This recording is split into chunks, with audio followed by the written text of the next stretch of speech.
All right, good afternoon. Welcome to the Gardener Israel channel, where I do a little bit of work, and I usually, almost always, talk about Jesus Christ as part of my video. So you be forewarned, you're liable to hear me talk about Jesus a little bit. This is my almost brand new Caterpillar 289D3. I guess they call it a skid steer. Now, we shopped and we looked and we talked to people and we looked at YouTube, and this is what we ended up with right here. We've got a grapple on the front. I think it's a Caterpillar grapple. Let's see what this is. Yeah, this is a rake with top clamps, made in Mexico. All right, now you needn't worry about that, about being made in Mexico. Now, we're not too happy with Mexico coming up here, but Mexicans have a long history of being excellent fabricators and workmen.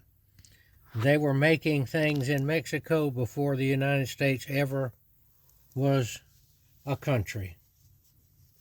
All right, now what I'm doing is, this is my first greasing, and there's a chart back there on the back door inside when you open it up to access the engine, and it's pretty straightforward. Even I can almost understand it, and it shows you it's got lines that go around it. But anyway, every line is that.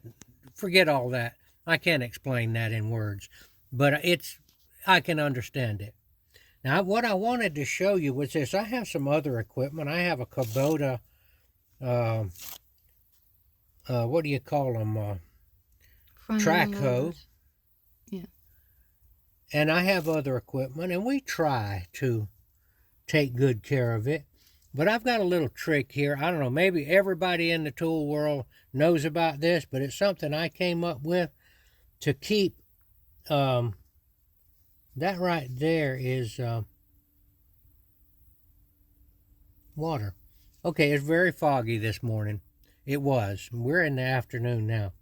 But this is a way I kind of keep up with whether or not I've greased a place, and also whether or not, and I got a decent shop towel right here. And what I do first is I stick that, since this has not been cleaned before, not been greased after use, and dirt gets in there. So the first thing, this just applies to the first greasing. Stick it in there, stick this thing in there and wring it around and clean your hole out. See there? Throw that away. Now, I guess everybody knows that you need to clean this off where the grease comes out so that you can see when you've gotten the grease in there. I guess in the real world, the people that operate these machines, they just pump it and pump it and pump it. And if there's a whole bunch of grease already around it, it's kind of hard to tell when you pump it until some comes out of the crack. And that's what we're trying to do, is pump it until it comes out. So I like to clean it off. At least I like to clean it off every now and then, so that I can see what's happening. And I know this might not be practical in the real construction world. You know, they probably got all that stuff built in, the machine tearing up and the operators not really caring whether they take good care of it or not. All right, I've got it cleaned off. That's not it. That's not the end. I bought a $19 grease pump at O'Reilly's Auto. I have some other ones, probably more expensive than this, but I wanted to see what a $19 one would do. And it actually has the same PSI as the more expensive one. This one here is made in I don't know, somewhere overseas. Okay, so now we got it all cleaned off, and we're going to look. I can hear it. There's 2 grease fittings on here, on this one. I don't see anything yet. There it went. So if I had left all of that huge amount of grease on there, then I wouldn't have been able to see. And I got some there, and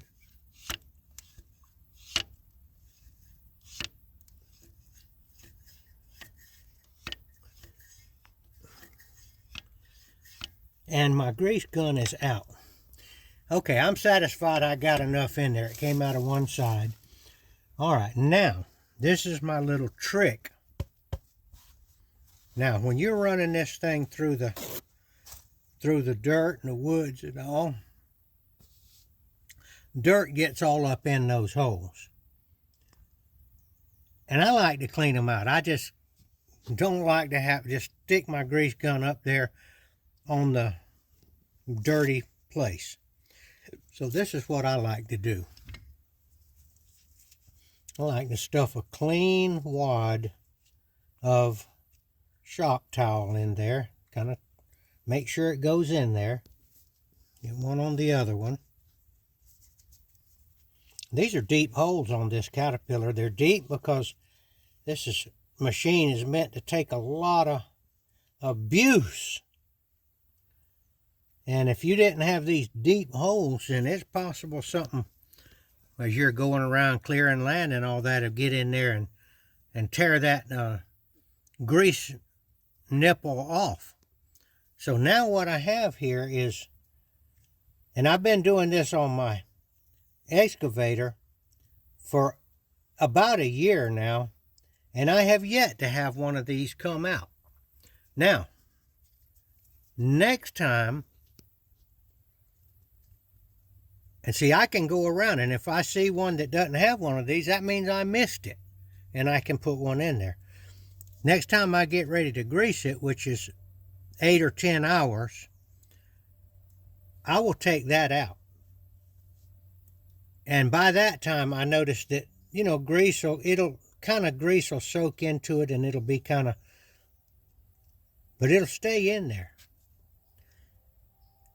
And then I will take this and throw it in a bucket or something, and I'll grease it, and I'll put new ones in there.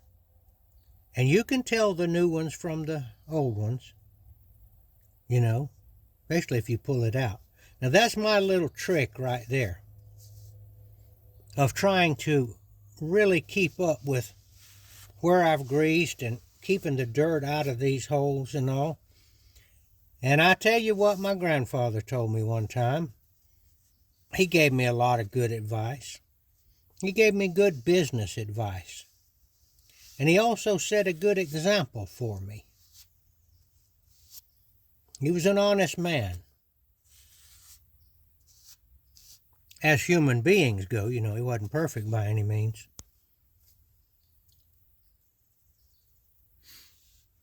And he told me, once upon a time when I was in my 20s, we were greasing the Farmall tractor. And he told me, he said, grease is the life of your machinery. About that. That's what he told me. Now, I promised I was going to talk to you about Jesus, and I am right now. But you might like this. You might be a neat freak like me that wants to keep this where I can just see what's happening. Grease and oil come from the same place. Now, before they did petroleum oil, they used animal oils, whale oil, olive oil, lard, butter. They actually used some of these oils for machinery, industrial purposes before back in the 1800s. Now they have the petroleum oil, but olive oil, I'm going to talk about it, is used in the Bible to signify the Holy Spirit of God. And I'll tell you what another old-timer told me. He said a little bit of oil or a little bit of grease is good for everything. So, maybe you've heard that olive oil in the Bible stands for the Holy Spirit of God. So it's there to grease your mind. You don't literally grease your mind with it, but if you have the Holy Spirit or the olive oil, then you are in touch with God. If you have the Holy Spirit of God, you essentially are operating in His mind. They anointed the ancient kings with olive oil on their head. And I guess the ones in Polynesia, they anointed them with coconut oil. And that was because it signified the Holy Spirit and that God would be with you. Now, I'd like you out there that are listening to me to have, if you don't already, some of that oil, some of that olive oil in your life. And I'm going to tell you how to get it. It's as simple as asking God, God, would you please give me some olive oil? Or, would you please give me your Holy Spirit? And that's how you get it, right there. And just like this machinery, the oil and the grease wears off, and it gets dirty and nasty, and you got to put some more on it when you do a bunch of hard work like this machine does. And as we go through our daily life, the cares of our life, the troubles of our life, some of it deserved and some of it not deserved, then we need another olive oil. We need some more olive oil. That is God's blessing and God's Spirit. Don't be afraid to ask God daily, multiple times a day, for His Holy Spirit. It's just as simple as saying, give me your Holy Spirit, God, I need it. Got some problems going on, whatever it is. Somebody's sick, maybe I'm sick. Something's going on with the kids or the grandkids or the neighbors or your friends or even your enemies. Would you give me your Holy Spirit so I can look at this from a godly point of view? All right, and I said I would mention Jesus. Well, I'm going to mention Jesus. Jesus actually is the one that gives you the Holy Spirit. He said, ask and you will receive, seek and you will find. He said, I am the way, the truth, and the life. He that comes to me will not be turned away. All right, that's my little mini sermon while I'm out here. And my first greasing of the Caterpillar 289D3 with the 2-speed high-flow hydraulics. You can get that feature, and if you're going to run some kind of equipment that really needs a lot of hydraulics, then this is what you need. And then when you get ready to sell it or use it or whatever, you'll be better off with that. This, you saw what was Yancey Brothers. That's a big name down here in the South. I've bought other equipment from them before. And I'll tell you something else about Yancey. I'm going to give them a plug. I called all kind of people wanting to talk about one of these called Bobcat, Kubota, what's some of the other names, some of the Japanese ones and all. And you know, not one of those people got back to me or sent a salesman to talk to me or would hardly return my call. And this company here, they took care of business. All right, this is the